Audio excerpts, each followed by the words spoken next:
Welcome back to the Miraculous Mamas podcast. I'm your host, Elizabeth Joy, and we believe in empowering women through storytelling and education. And I'm so glad that you are here. I'm excited for today's episode. We're going to do some birth stories. Shannon Perkins is coming on, and she's going to share two of her stories. She had written in before and was like, I have two wild stories. And I'm like, let's hear them. One thing I've been doing to prepare for this birth is listening to different stories. And sometimes I'll listen to the birth hour or different podcasts. The Informed Pregnancy, I love. Dr. Berlin has people come on and share birth stories on there. So I've just been absorbing good birth stories. I'll scroll to the ones that seem like they'll be a good fit for what I'm going for, and listen in, So I'm excited for you guys to hear Shannon's stories today. And if you're listening right now, that means that I am 40 weeks this week.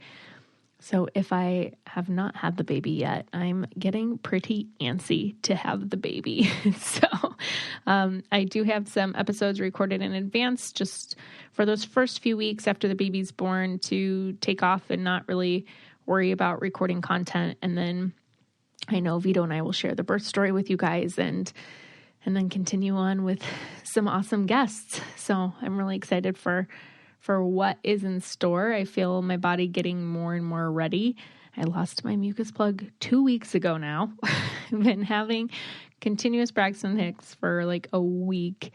And today they seemed like they got a little more intense, but no real big increase in anything. So it's like, come on, what are you doing? Are we going into labor or are we not? And it's just been really hard to be patient this time, but I know that the baby's going to come when the baby comes. And just really trying to prepare my mind and body. And it's hard. I definitely have a little bit of fear, but I know that I can do it. And I've been listening to some really good affirmations and meditations every single night and doing some breath work and just really working on connecting with my body and the baby, and breathing is a big thing for me. So yeah, I'm really excited. We'll dive into this week's episode. If you're listening, make sure that you are subscribed to the podcast and that you leave a review and share it. That is the best way to make sure that the podcast is being listened to and that we can continue to have great content coming out. All right, let's dive right in. All right, everyone, I have Shannon Perkins here today, and I'm really excited to hear some birth stories. That's been one thing this pregnancy that I've been trying to listen to more to. I've been listening to the birth hour, and I always scroll through and find one that's because I'm birthing in a birthing center this time, like a birth center birth, or try to find ones that I'm like, okay, is this going to help me feel better? Or am I going to be like, crap, these other things could happen? But it's just always fun hearing other people's stories, because we all know that birth is so extremely different for every single person. And even down to the way that it feels, we can relate on oh yeah, I remember when I felt this or that, but the way that your body's experiencing it is completely different from the way that I'm experiencing it. And then you add on top of that the mental, emotional, spiritual, everything else that's happening at the same time. So I'm super excited to hear your story, and thank you so much for coming on, Shannon. Of course. Hi, Liz. Hi, everyone. It's funny that you mentioned the birth hour. That was a huge resource to me with both my pregnancies. I think with pregnancy, and especially your first, you've never experienced birth. So you can, read all about it and listen to all the things, but it's really going through it that teaches you about it. And that's why I was excited to share my story, because I just feel like hearing from other women who have gone through it, for me, was super reassuring. And like you said, I did seek out stories that were relevant to what I was hoping for, which was unmedicated and also positive. I tried to listen to stories that would inspire me and make me feel like I could do it. So I hope that's what this does for other people. Yeah. So yeah, to jump right into it, my daughter, Maddie, will be 4 this March. So I got pregnant with her in, I think it was July 2017. And I was super lucky. I started tracking my cervical mucus, which, I know nothing's TMI when it comes to birthing on a podcast. And that was just super helpful for me. I never had a typical period that was like the normal 28-day cycle. So it was really hard for me to always determine like when I was ovulating. So I found that to be super helpful. Said to my husband on the days I thought we should do it, like today's the day. And we got pregnant fairly quickly. We were super excited. My pregnancy was fairly uneventful. I was really lucky. I had some mild nausea in the beginning, but nothing too bad. And it was pretty much smooth sailing up until like 30 weeks. My husband was traveling for work. We live in Massachusetts. We had a huge snowstorm, and I thought like, oh, this could be a good workout for me today, which was not the best idea. And I ended up hurting my back a little bit. And then I had some really bad SI joint pain for a while after that. And I don't know, honestly, if the shoveling caused it or if it was heading that way anyway. But I did find a chiropractor to help with that. And she was really awesome. And I actually think the work that she did in those last 9 weeks for me also helped prepare me for birth. I think she really got my hips aligned. And so I would recommend to anyone that's pregnant, if they are having any type of back pain, to seek out a chiropractor, someone that's obviously worked with pregnant women before, but I did find that to be super helpful. And then, I kind of went up until I think it was about 38 weeks and several days. And I had a, typical appointment with my midwife. I was planning on an unmedicated birth. That was something that I wanted to do, but I was not opposed to getting the epidural. So to back up a little bit, I did hire a doula. She was a fairly new doula, so she was looking for clients to kind of build her clientele. So I was able to get her for a very good price, which I was fortunate to have that option because she was wonderful.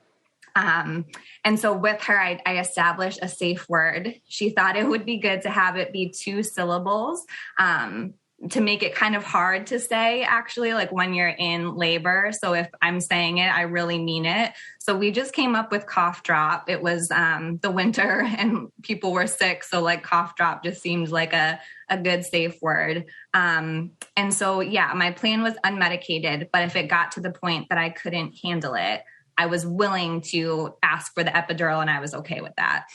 So again, at this appointment, like 38 weeks and several days, maybe just 39 weeks, my midwife asked me if she wanted, if I wanted her to strip my membranes. And I had read about it. I thought about it with my husband. I kind of looked at him in the room and he was like, yeah, if you want to. And my midwife thought I was there. Like I was ready. I did have that back pain. I had a fairly large belly, like the baby was measuring to be a good, healthy size. So I said, sure, go for it. So she did it. I found it to be super painful. Yeah, I was going to say, what does it feel like? We are going to take a break from this episode. When was the last time that you were doing something so fun that you lost track of time? And when you're a kid, the right activity can help you find a completely new world to lose yourself in. And you can help your child find fun with Little Passports. I recently discovered Little Passports, and it is seriously the coolest kids subscription program that I have ever seen. If you've listened to my podcast, if you've been following me for a while, you know that I used to write a travel blog. I'm huge on travel and exploration and the outdoors, anything that has to do with adventure. And Little Passports is the perfect thing to introduce the world to your children. It offers globally inspired award-winning kits designed for curious kids to fuel their inner explorer. Each month, you get a kit that's packed with play-based activities, interactive crafts, puzzles, games, stories that they can learn about different places from around the world. And so whether they're building a solar-powered robot, creating a Spanish mosaic, or cooking tasty Brazilian treats, kids ages 3 to 10 will love learning with little passports. So I decided to sign my nephew up for this because I'm like, what a cool idea. And the Little Explorers just has the coolest boxes that they send. And I feel like even though we're adults, like we learned stuff from it too. It's so interesting and such a good idea to, just to change it up, to get something new, to have your kids get to know the world, to get creative and kind of include a little bit of everything all in one box with, again, just that exploration in mind. You guys, again, know that I love adventure. And it was so cool to see him open it. And I cannot wait till Jovi is like, and she'll be ready in a little over a year to start these. But I'm like already excited to sign her up for the subscription because, like I said, they're just so cool. And like, what an amazing idea. I was reading about the founders and how they started this like over 10 years ago and just how it's evolved and how they really just want to, help your kids grow and learn and explore. And I think that it's so important to learn about other cultures and people and make those activities fun, which is exactly what Little Passports does. And you can choose from month to month, a 6-month or 12-month subscriptions, whatever is right for you. And you can stop anytime. For listeners of the show, Little Passports is offering new customers 20% off when you go to littlepassports.com/mamas. That's 20% off when you go to littlepassports.com/mamas, littlepassports.com/mamas. Now back to the episode. So I thought it was really uncomfortable. Like she was kind of telling me to breathe through it and to use it as preparation for labor, like just to kind of start doing that, like breathing and visualization and that sort of thing. And it hurt, but I managed it. And then the part that wasn't great was she actually had a student with her and she asked if the student could do it as well, to get practice.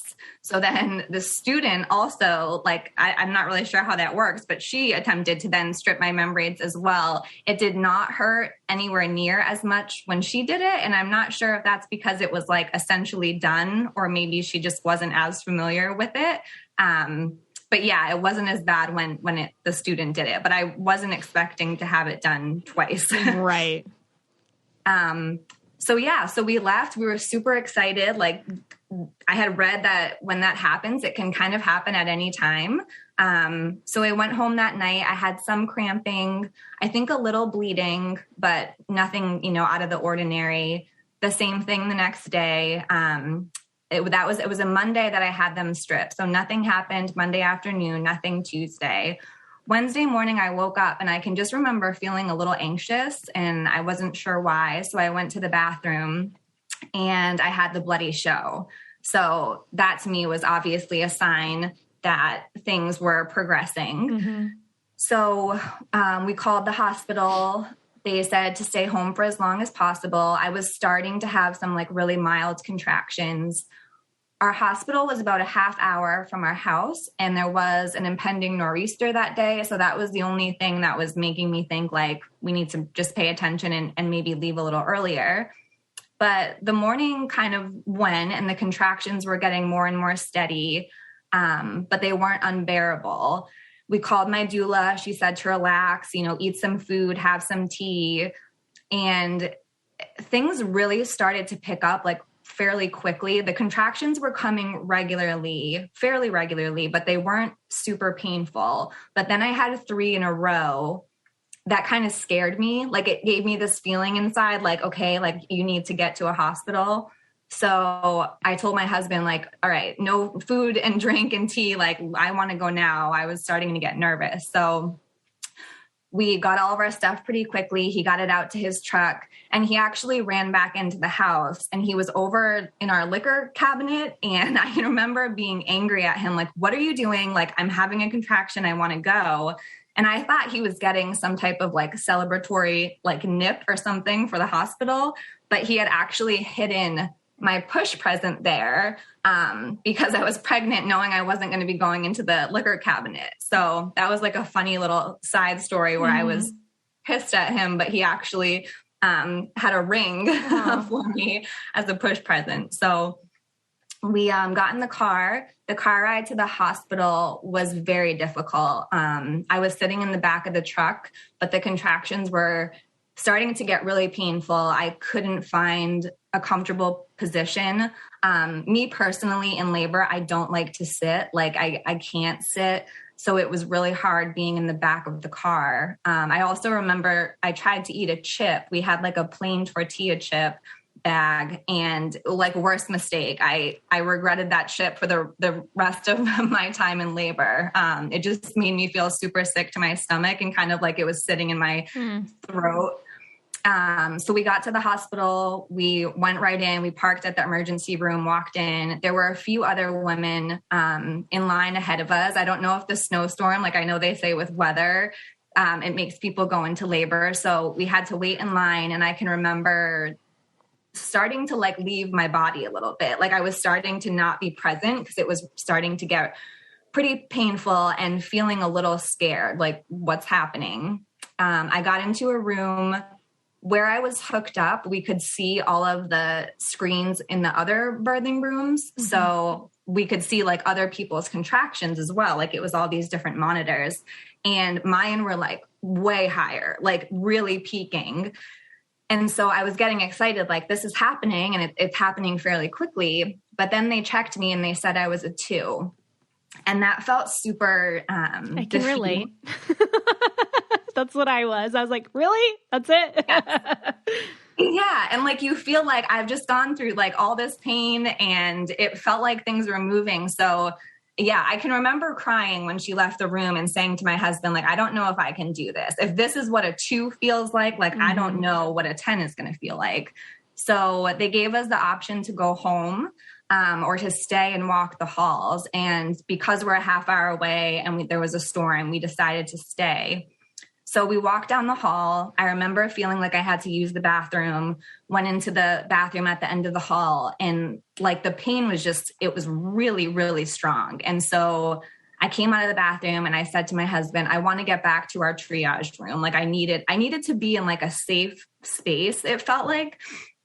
So we got back into the room. I climbed onto the bed on all 4s, and pop, water broke. Mm-hmm. And it really sounded like a balloon popping. Yeah.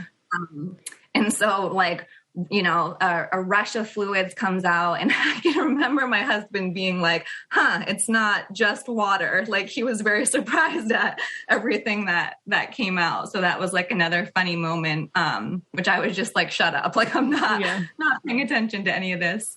And the nurse came in, said I just bought my ticket to being admitted. And honestly, from there on, things progressed like 0 to 100. So I can remember standing up, and the contractions were just coming. Like they just weren't stopping. And my doula actually was on her way. She was eating lunch when we first got there because like I was waiting in line, and then I was only a 2. So I told her like, finish your lunch and then come.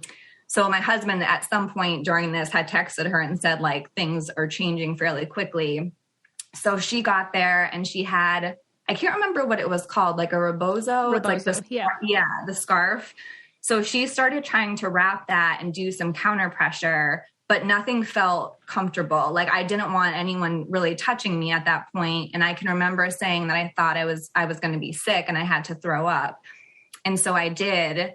And I don't know why it didn't dawn on me that was transition, like that it was happening. I had read so much and prepared so much. I even did an 8-week, which I forgot to mention, Bradley method class prior to having my daughter, just to learn about, you know, techniques and all these things to look out for. But when you're in that moment the first time and you've never done it before, I honestly felt like all of that went out the window.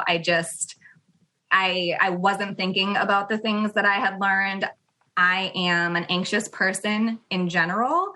And I started to spiral like in my mind. Like I was like, I can't do this. This pain is more than I can take. I was still assuming I was somewhere between like a 2 and a 5 because it had only been a couple of minutes.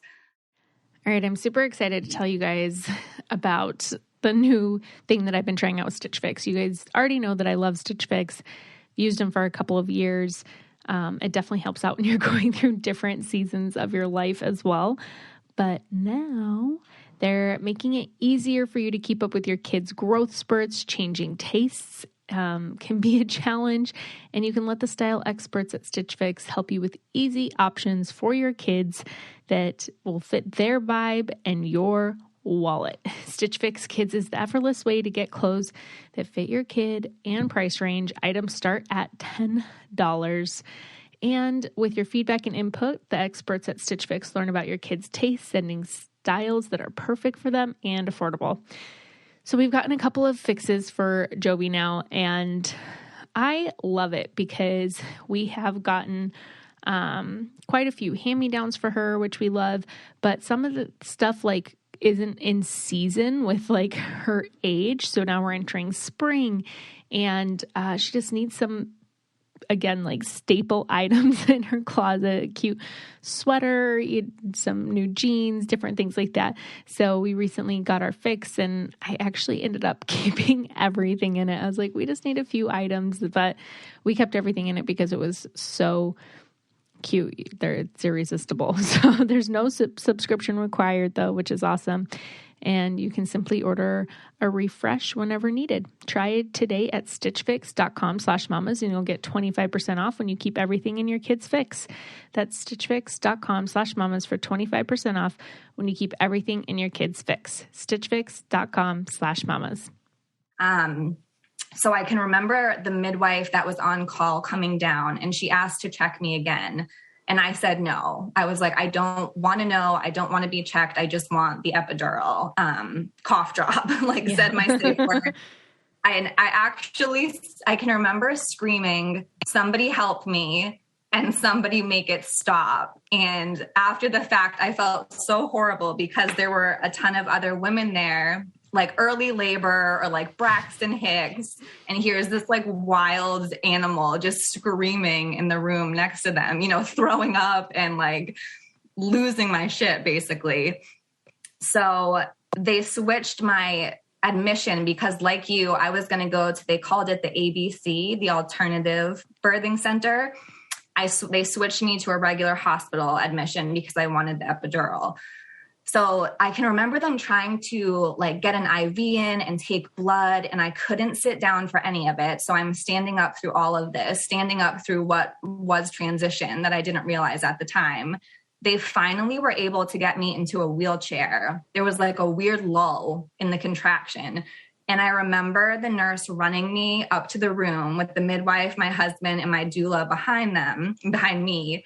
And I heard the midwife tell my husband, the epidural is going to be a little while. Like, we're going to get her to the room, but like anesthesia is not going to be there right away.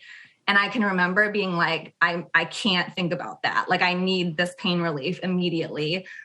And I got into the room.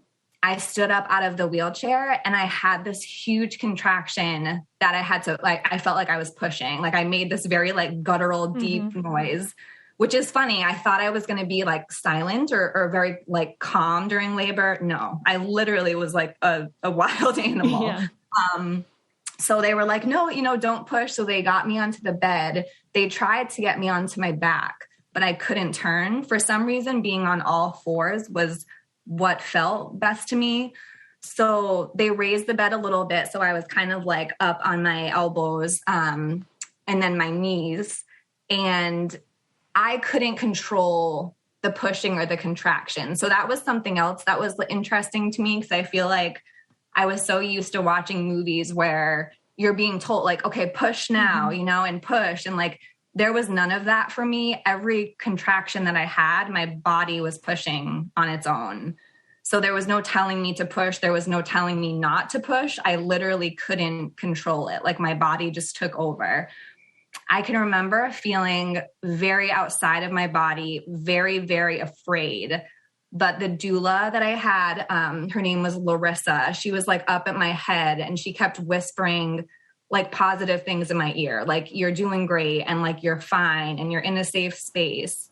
And the midwife came up at one point and like said the same thing, like, you're doing great, like, lean back into this. And like, when you're feeling the contraction, like, really lean back, and it will help it be more productive. And then I can remember saying like, what's going on? Because I'm still thinking in my head, like, I'm getting the epidural, like, pain relief is coming. And no one answered me. And so I said it again. And then the midwife said, what's your daughter's name? And I looked at my husband, like wanting him to answer. And of course he starts crying. So then he can't answer. So I'm like, my daughter's name is Madeline Grace. And she said, what's happening is you're about to meet Madeline Grace. So then I'm like, okay, switch my mindset again. This is not, pain relief is not coming. Like, I'm actually going to do this how I initially intended to. And yeah, my body took over. I would say it was probably like 15 minutes in that position, where the contractions just they kept coming. I had to push with everyone, couldn't control it. And then I felt like a really big one come. And I can remember just screaming at the top of my lungs and feeling her coming out. Like, I really could feel like all parts of her body. And whoosh, she was out. And then the pain was all gone. Like, it was the craziest thing where I was feeling the most pain I've ever felt in my life. And then nothing, like everything gone, no pain, just felt like this feeling of like peace and happiness. And because of the position that I was in, they passed her through my legs up to me. And then they helped me turn onto my back. And yeah, they left her on my chest and they did all the other stuff they had to do, the fundal massage and getting the placenta out. I did require some stitching. And yeah, it was amazing. And it ended up being what they essentially call precipitous in terms of my active labor. Yeah. So like my labor started in the morning and I actually didn't have my daughter until 3:51. So it wasn't like precipitous from like start to finish. But once my water broke, and like that period was crazy because I went from 2 to 10 in a very short amount of time. Mm-hmm. Wow. That's so amazing. For people listening, precipitous basically means really fast. And for a first-time mom, that's not very common. It does happen, but it's usually first-time labors take a little bit longer. That's so crazy. Oh my gosh. Yeah. So it was awesome. And I can say that for anyone who, if I made that sound terrifying, I like looking back, love every minute of it. I love that I was able to do it unmedicated. And then I actually didn't get the epidural. It was super empowering. And it was amazing after, honestly, to be able to just like walk to the bathroom and like hold my daughter. And like, I walked from that room to the room that we went to that we were going to stay in for the next 2 days. So, it was scary in the moment, but I really think a lot of it was my own head, like my mind spiraling instead of really keeping that calm, which I was able to do in my second birth, which we can get into too. And I do think a huge part of that was just having the first one like under my belt and kind of knowing what to expect. Mm-hmm. Yeah. Yeah. Well, like you said before you started, with your first labor, you don't know what you're getting into. And there's something that I find very beautiful about that, because like I was telling my husband earlier today, I'm like, I haven't been excited this whole pregnancy, but as I was telling you before we started recording, like I started to lose my mucus plug, and although I'm not due for a few weeks, it like kind of jolted me into like, oh my gosh, like we need to get some stuff done. But I started to feel excited again. And I think a part of it is because I know what's coming this time. And my first labor was so hard and long and painful. And I went into it being like, I got this. Like, I know everything. I've taken so many courses. I've been to so many births, but everybody's so different. Every experience is different. Every baby's different. So, there was like a beautiful part of being naive that first time going in. And then the second time, the beautiful part though, like, is that you know what to prepare for a little bit more. But then there's also the like, oh, so I'm going to feel like I'm going to die and then I'm going to have a baby. Yes. And that's actually, it was funny. After I had my daughter, I knew that I wanted to have another baby. And whenever I would tell her birth story, I would shake, like literally my body would shake and like sometimes my voice. And I honestly think it was my body like going back to that time, like of her birth and like almost like re-feeling those feelings because it's like, it's the most intense, but incredible thing ever.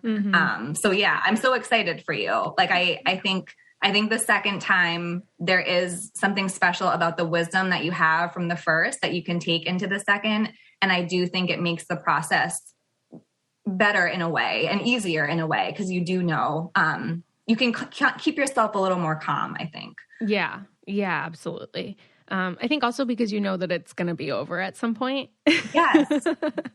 And when you're in and it, you know the threshold. I think with my daughter, that was a huge part too, where I was just like, how much worse does it get? You know, like, okay, I'm here, but is it going to keep going? And I think looking back and being like, yeah, when I felt like I couldn't do it, it was transition. And honestly, I think that's like the advice a lot of people should take away is like, when you start having those negative thoughts and you're like, I can't do this, most of the time it's because you're right there. Like baby's ready.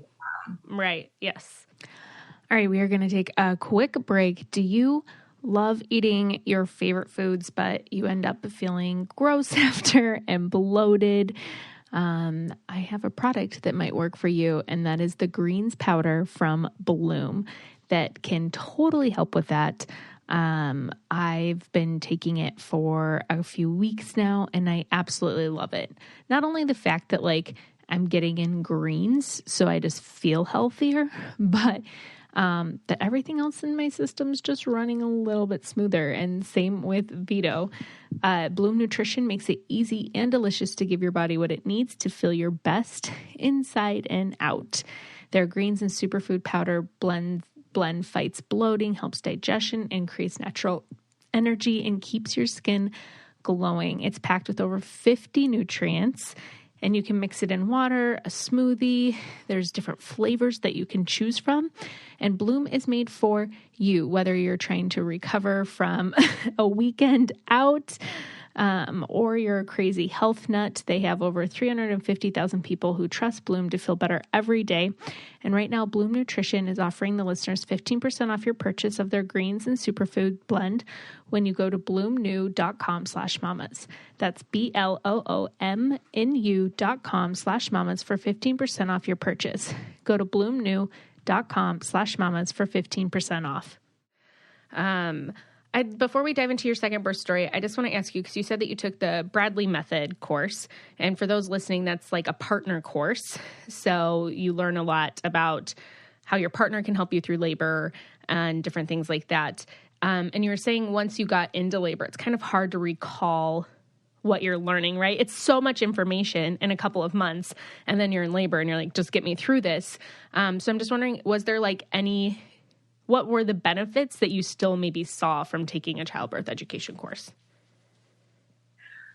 I think a big part of it, honestly, is preparation. And like, you don't, like you said, you can't control what's going to happen in your birth. Like everybody's different.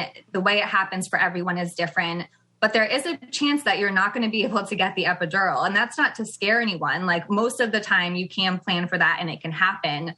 But even in my case, I think even if I was planning for a regular hospital admission epidural, like there's a good chance I wouldn't have gotten it because of when I got to the ER and how quickly things progressed. So I think in that regard, like just having some knowledge and like understanding of what can happen to your body and ways that you can prepare, I think is good just to have that kind of just that knowledge and that preparation. I think it helped my husband a lot. Like you said, it's a partner class. So I think it taught him ways to support me in labor. And even though I forgot some of that stuff, like he was doing things. He was, like rubbing my back and rubbing my neck. And before the doula got there, like trying to provide that counter pressure, like in my hip area, he was telling me calming things and like reassuring me. And then even the class itself, I feel like we got closer taking that class. Like it's just, you're learning something new together. You're learning about this very significant experience in both of your lives. He's learning how to support me. even at the end of class, like it was so cheesy. I can remember the first time we were like trying so hard not to laugh, everyone laid down and like the husband kind of spooned the wife and would like have his hand on our bellies, and it would be like a meditation. And there was an element where like, okay, this is kind of silly, but there was also an element that was really nice. And it was like this special time every week where we connected, where we weren't really doing that otherwise, right? Like you're still working and living your life and going to sleep. And so, yeah, I think it was special for the two of us. It was super helpful for him as a partner. And then for me, it was just helpful preparation wise. Like it made me feel more reassured going into labor. And even though I didn't put it into practice, I think I felt good knowing that I had that knowledge. Mm-hmm. Yeah. Yeah. Well, thank you for sharing that. Yeah. I'm huge on people, like I always say, to take a childbirth education course, just because it also shares with you your options. Like you're saying, like whether you get an epidural or not, like what to expect. If things don't always turn out the way that you plan at all, there's, and even hiring a doula, like even if you get an epidural, sometimes it doesn't work well on some people. There can be different side effects, and there's still so much, even position wise, that you can do when you have an epidural as far as labor goes. So, I'm always big on telling people just get as much education as you can before you have a birth, because it can turn out anyway. And then you have in the back of your mind, even though once you're in birth, like in labor, you do definitely go into like a completely different space. So you're not necessarily recalling like, oh, I remember this one time in class, this person said this thing. Like you're in a different mindset, but you have like that knowledge of, okay, if I choose an epidural, I know that this thing can happen, or, going unmedicated, this thing can happen. And it sounds like for you that you just kind of had a completely primal experience with your daughter, letting your body just do what it needed to do, letting your body make the noises you need to make, which is awesome because I see a lot of people who kind of hold back in that department. And I'm like, let it out. Like you can let it out. It's okay. Like let your body get into its natural rhythm in order to birth your baby. And it seems like your body just kind of took over and did that for you. It did. Yeah. The midwife that I had was absolutely amazing. The nurse that was in the room was amazing. The doula wasn't, even my, husband, everyone was amazing. But I do think if I were just like in a room by myself, I would have, I would have had her. Like it was truly an out of body experience where my body was just doing the work and my mind was what was spiraling. But I think if I could have like really just come back to like, I'm okay, I'm in the hospital, I'm with people that love me and are taking care of me, it would have been an even better experience. So I do think trying to control your thoughts is huge in that situation. And I did do some self-talk. I can remember a girlfriend of mine, Dana, telling me, because she also had an unmedicated birth, you're going to feel like you're going to die, but you're not going to die.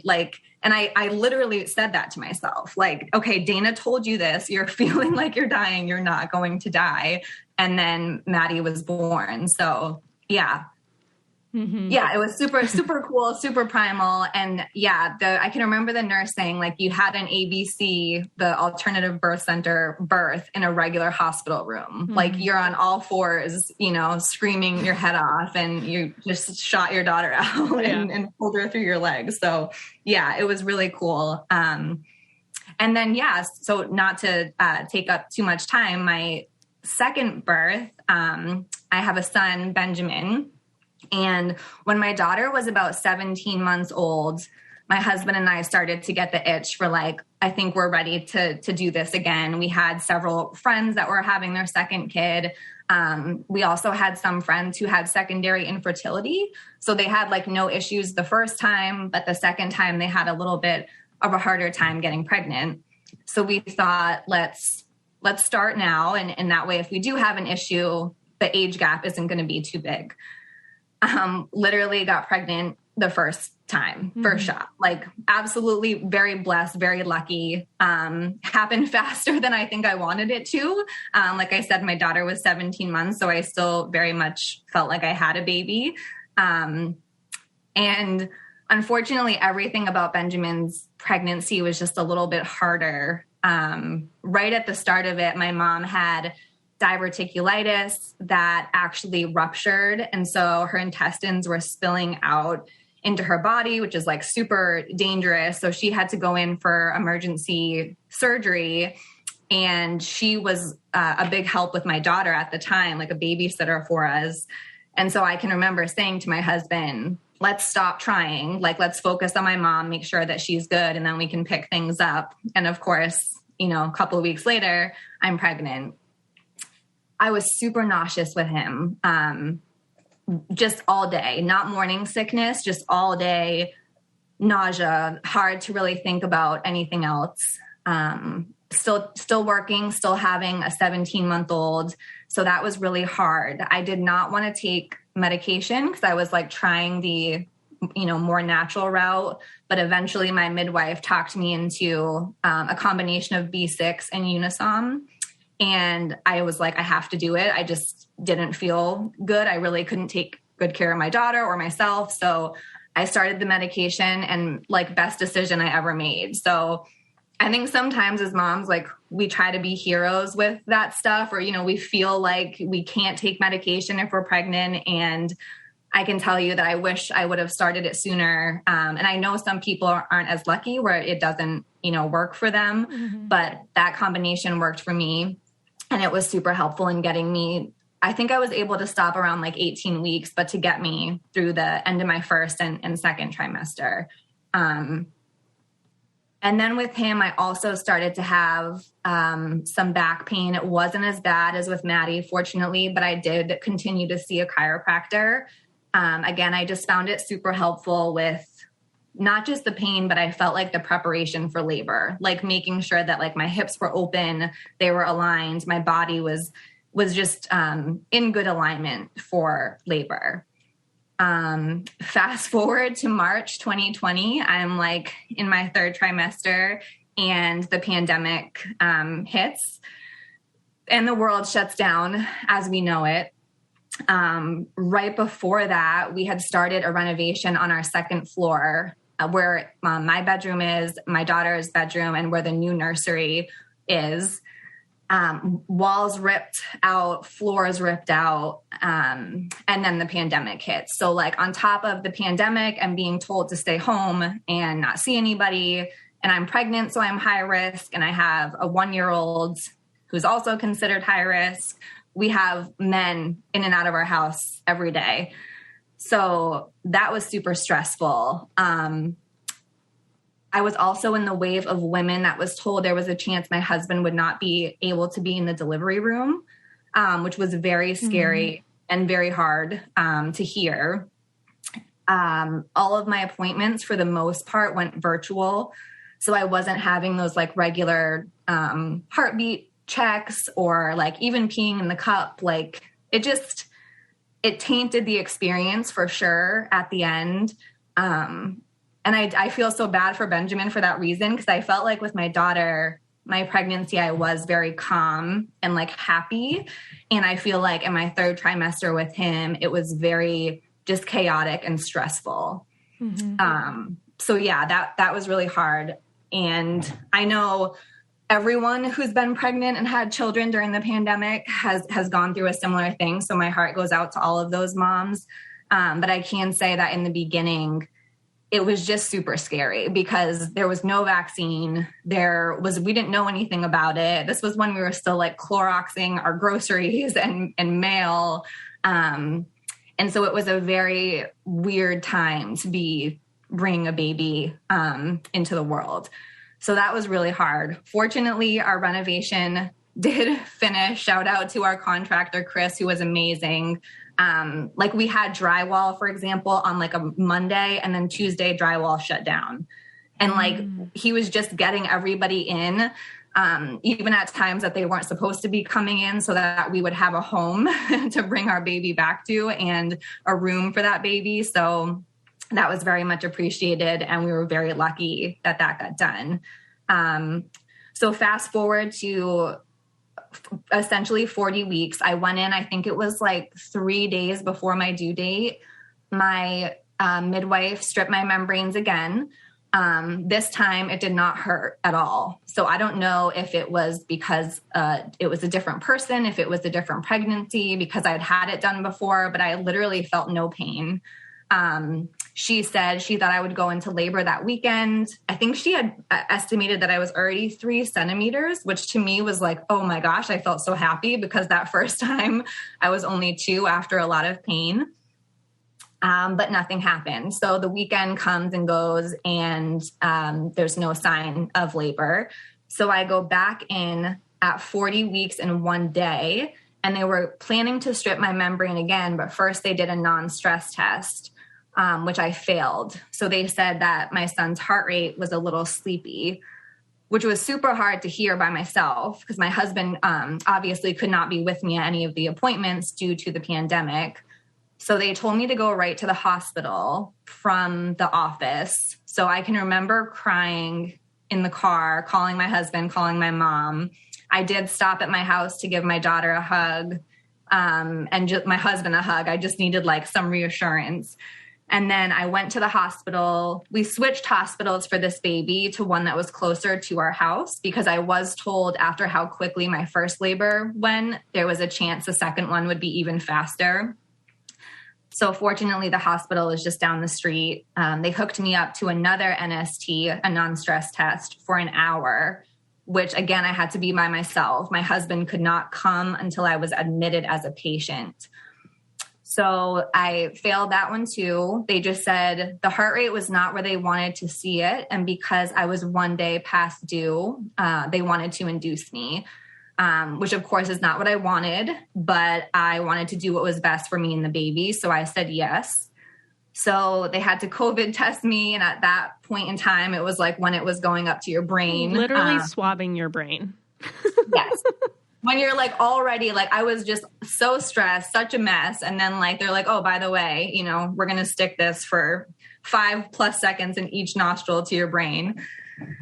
So they did that. I was negative, which I was so relieved. I mean, I assumed I was, but there was also talk at that time where if the mom was positive, right, there was like a chance that the baby would be taken from you when you had the baby. And then obviously like you couldn't have anyone else in the room with you. So that felt like such a relief. And then my husband was able to come join me. We had a babysitter come for my daughter who we were so fortunate to have. She had watched my daughter since 4 months old, and she was the most isolated at the time. I would have loved to have my mom come watch my daughter, but my brother and father were still working outside of the house. And that was at the time where like they were saying, just try to keep it with someone who is like the most quarantined. So that was hard for me not having my mom, but I did feel very comfortable with our babysitter, Mallory, who watched Maddie. So they induced me at about 2 with Pitocin, which again was not in my plan, but we went with it. I want to say about 4 to 5 hours later, they had continued upping my dose. Contractions were happening. They were fairly steady, but they were not painful. It was so different than the contractions with my daughter. These just felt like a tightening around my stomach and then like a release and a tightening and a release. So no pain at all, maybe very slight discomfort. At around 7 o'clock, the midwife checked me and said that my bag of water was bulging. So she asked if she could pop the bag, which again, I was like trying to do as little intervention as possible, most natural, but I was so done with like everything at that point. I was like, yes, just like go ahead and do that and we'll try to get this moving. So she used just this wooden stick. I was kind of nervous it would be painful. I felt nothing. She just put it up there, pop, same type of noise, and my water broke. So at that point, they switched me to a birthing room. And again, similar to with my daughter, this is where things like really picked up for me. So it was a shift change. And the nurse that we had was filling in the new nurse on my situation. And I can just remember starting to be like, uh-oh, like here they come. Like it was kind of fast and furious. I was starting to have trouble talking, really having to stand up. And I was hooked up this time to the monitor because of the failed NST. So that was kind of a pain because, again, I don't like to sit when I'm in labor. So I was like dealing with all these like cords and this machine attached to me and a mask. I forgot to mention, because of the pandemic, at this point we were masked. So I got onto the bed in the birthing room on all fours again, because that's what felt most comfortable for me. The nurse was able to spin me around for a minute and check me. And she said I think I was like a 5, which was so, again, disheartening at this point, thinking that I was like starting at a 3.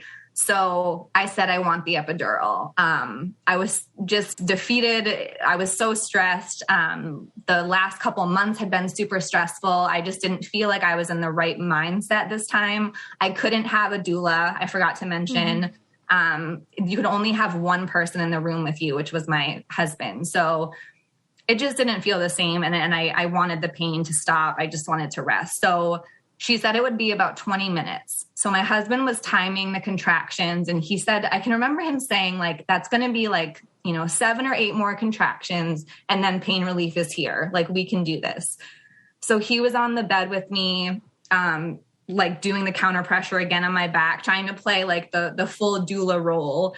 And right when the nurse left, I had another contraction, and I had that like guttural like yell again.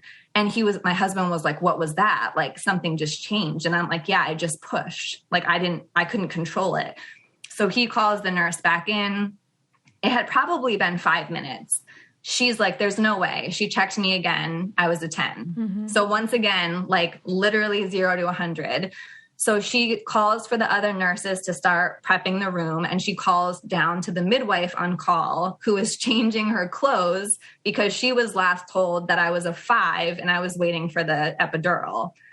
So again, I'm up on the bed on all fours. My husband kind of like propped me up. They had a blanket over my back so that I had privacy and wasn't just mooning the entire room.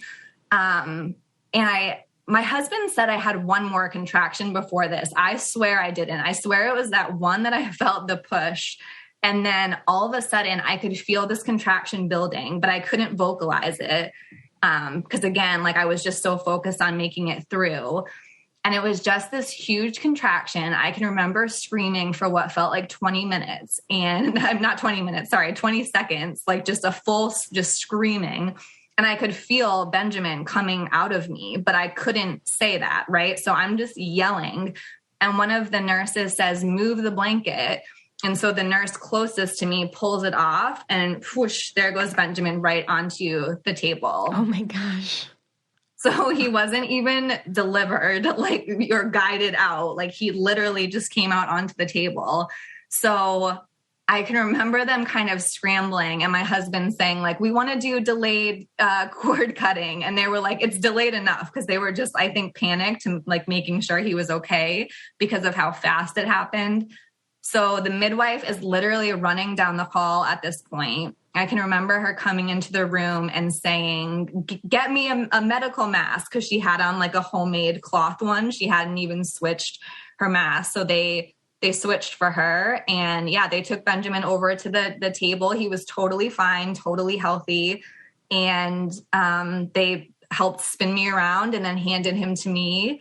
And the midwife was apologizing for not being there, but obviously it was not her fault. Couldn't control how fast it happened. And yeah, so again, this time it was an induction that seemed to be going like fairly slow, but once the water broke, again, it was like 0 to 100, and my son came even quicker than my daughter did. So yeah. So you have a couple of wild birth stories. Yes, both unmedicated, both on all fours, and both like after the water broke, just 0 to 100. But yeah, it was, again, I felt super empowered that like I did it. Being in the pandemic, it felt even more like badass to be like, I just did this again. With Pitocin contractions, which people say are worse than regular. And yeah, he was totally healthy. The sleepy heart rate, I don't know what that was. Honestly, there was no issue there at all. I think maybe it was just because it was time for him to come. So yeah, he was healthy and almost 8 pounds. And We got to go again. I got to walk from that room to the room that we went to stay in. The experience, once again, was definitely tainted. We could not leave the hospital room once we were in it. Right. So there was no opportunity to like get up and walk the halls, or even really to like go get food. My husband had to bring everything in with him the first time he came, including the car seat, because if he would have left to go out to the car, technically he wasn't supposed to come back into the hospital. And no visitors, of course. So that piece was a little bit difficult, but there was also a peacefulness in like just the three of us in that room, and not having to worry about anyone else or anyone coming.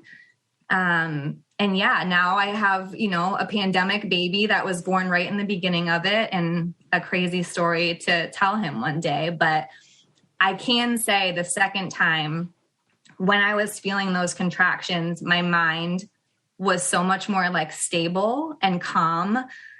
I knew I had done it before. I knew I could do it again. I knew what the feelings were. I knew what they meant. I knew it wasn't going to get to a place that I couldn't handle it.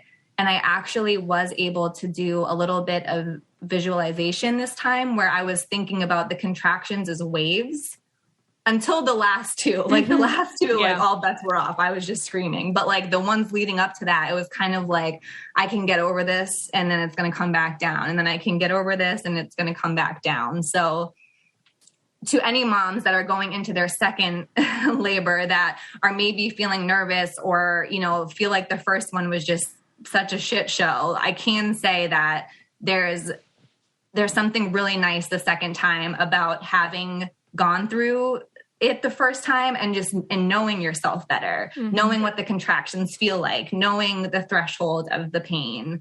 That was all super helpful. And I did feel much more in control of my mind the second time around. Mm-hmm. Yeah.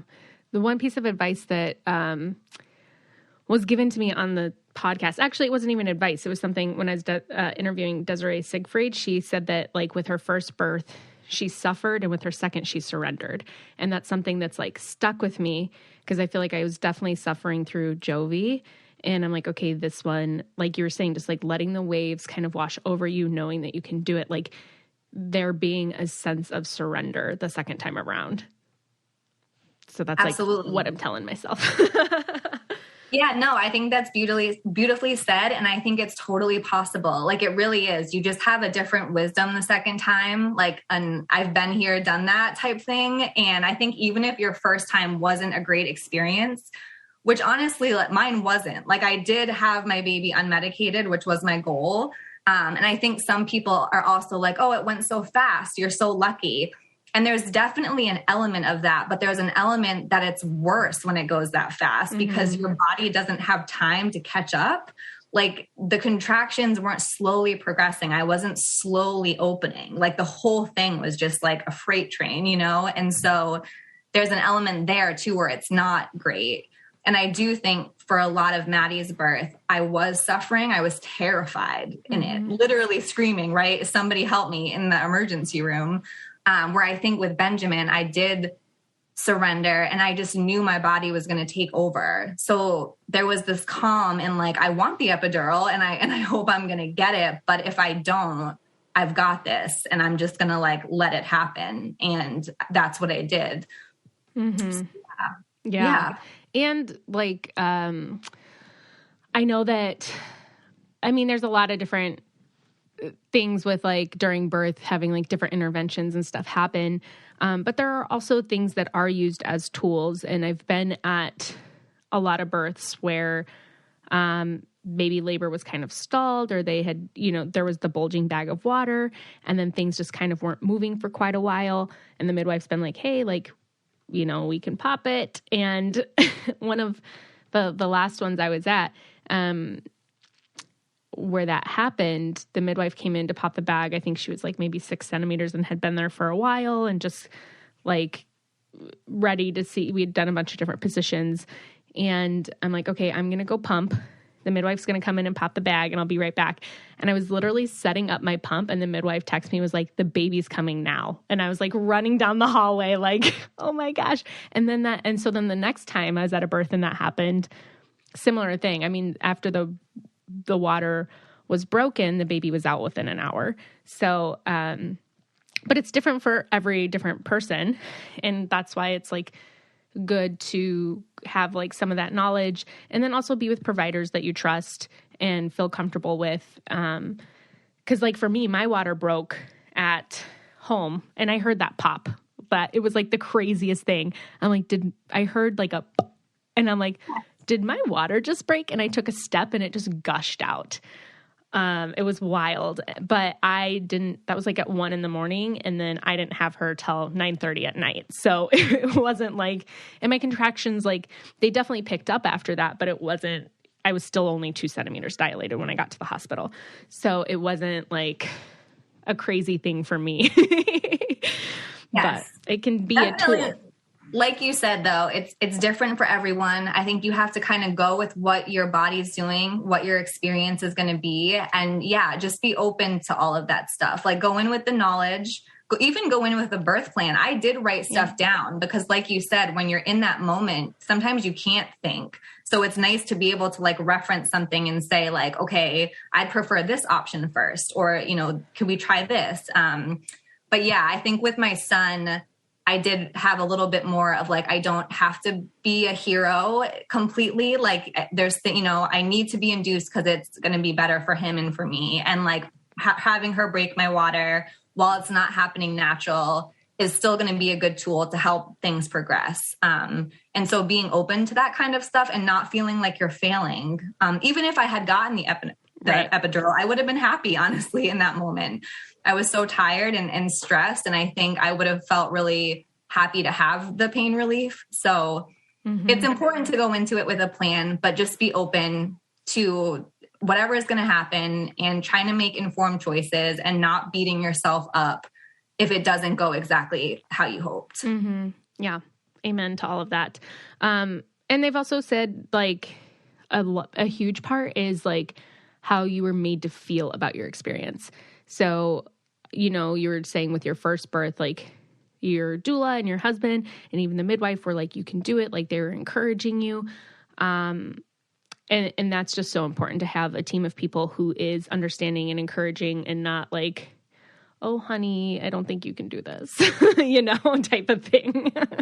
Definitely, especially when you yourself are spiraling, right? Because at birth, there is an element of it that you're very alone in it, right? Because it's only happening to you. It's your body. So I was very much like in my own head with my daughter and not in a positive way. Like I was freaking out. So having these people, 2 professionals, and then obviously my husband, who I love and is there to support me and love me, having them say reassuring things, it does help you check yourself because you're like, okay, they're not lying to me. They're here to help me. And if they're saying I've got this and we can do it and we're right here, then I can do it. So Yeah, I'd say that's super important. Yeah. Well, thank you so much for coming on and sharing your story. I feel honored that you shared it with me. And it's, like I said, I'm just really enjoying listening to people's stories right now because I'm like, wait, what happened for you? Just getting ready. Totally. Thank you for the opportunity. And yeah, I hope that I hope it helps. And I'm sorry if I talk super fast. I'm from New England, so I have that like, blah, blah, blah. No. So I hope everyone can understand what I said and how quickly I said it. Yeah, no, it was perfect. It was perfect.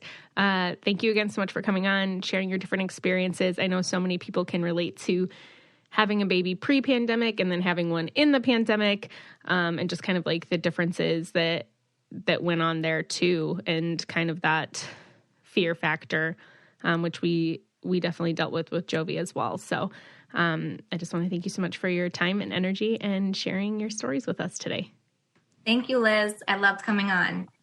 I had so much fun chatting with her. She did have a couple of wild stories, and it's awesome that she had different supportive people in the experiences and everything like that. It's really important to, if you can, surround yourself with people who are going to be supporting you through your experience and helping you along, and not, it's not fun to face obstacles when you're in the middle of giving birth. Although like natural obstacles may occur. That's why it's important to be informed, but you don't want people to be those obstacles that are happening. But it was really fun to have on Shannon and to get some birth stories on here. We haven't really done any for a while. So yeah, it was just really nice to chat with her and to get some inspiration for my upcoming birth.